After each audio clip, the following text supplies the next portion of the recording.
आणि आता एका वेगळ्या आसामीला आम्ही भेटवणार आहोत, ज्याला कोलकात्यामध्ये पुस्तकांचं चालतं बोलतं दुकान म्हणून ओळखलं जातं. एवढंच नव्हे तर कोलकात्याचा वाचक वर्ग ॲमेझॉनपेक्षा या अवलियाकडूनच पुस्तकं विकत घेणं पसंत करतो.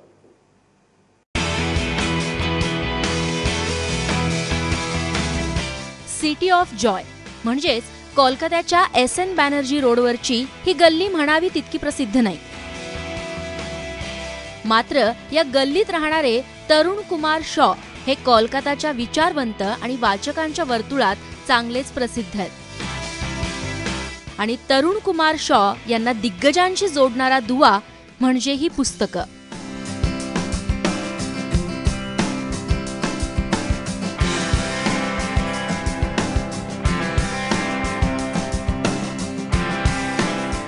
तरुणदा म्हणून ओळखले जाणारे हे गृहस्थ कोलकात्याच्या कुठल्याही कोपऱ्यात हवं ते पुस्तक हवं तेव्हा घरपोच करण्यासाठी प्रसिद्ध आहेत.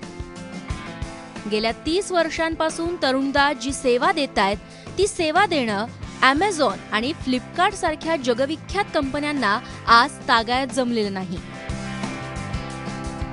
पकड़ लीजिए कोई क्लाइंट मुझे बुलाए, मैं उनसे जाके जब आधा घंटा बात करने से मैं उनका टेस्ट समझ जाता हूँ. ये मतलब हमारा अंदर है तो मैं समझ जाता हूँ. और उसके नेक्स्ट दिन जब मैं जाता हूँ तो मैं पकड़ लीजिए अगर 20 किताब लेके जाता हूँ तो 20 किताब में से 3 किताब तो उनको लेना ही लेना है. मतलब वो लेंगे ही, क्योंकि मुझे मालूम है कि ये उनका चॉइस मतलब टेस्ट का किताब है और वो उससे.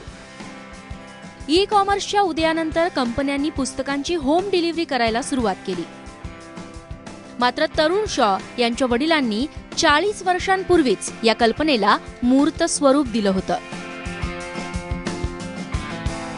न्यू मार्केट में एक किताब का रेंज हुआ करता था, तो वहाँ पर कुछ किताब के दुकान थे. तो उनमें से एक किताब का दुकान का नाम था डे ब्रदर्स. वो दुकान में हमारा पिताजी नौकरी किया करते थे.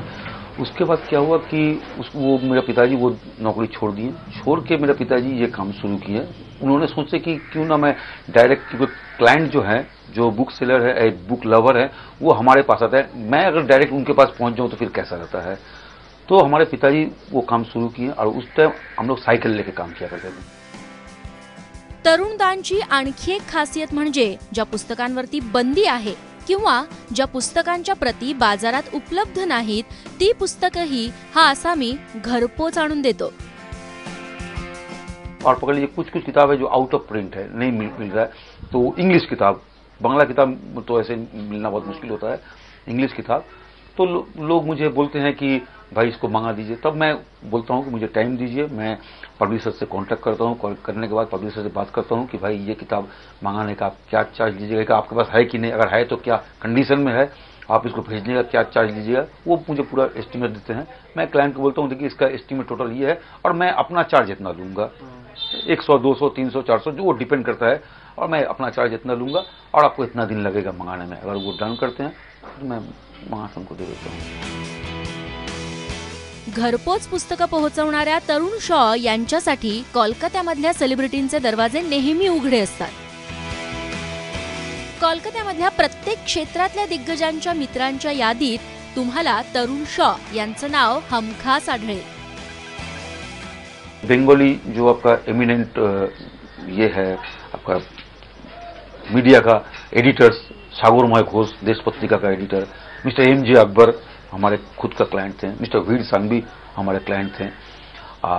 उसके बाद पकड़ लीजिए आपका और जो सब नॉवेलिस्ट या ये राइटर हैं, सुनील गंगोपाध्याय, शीर्षेंदु मुखोपाध्याय, संजीव चट्टोपाध्याय, दिव्येंदु पालित, जॉय गोस्वामी अभी का इसमें, रंजन बंदोपाध्याय, ये सब हमारे क्लाइंट थे. कोलकात्यानं अनेक साहित्यिक, सिनेमा दिग्दर्शक, निर्माते, विचारवंत, राजकारणी जन्माला घातले आणि त्यांची ज्ञानाची भूक भागवण्याचं काम शॉ कुटुंबियांनी केलंय. त्यांच्या व्यवसाय कौशल्याचं आणि कल्पकतेचं करावं तितकं कौतुक कमीच आहे. अरित्रिक भट्टाचार्यसह ब्युरो रिपोर्ट, ABP माझा, कोलकाता.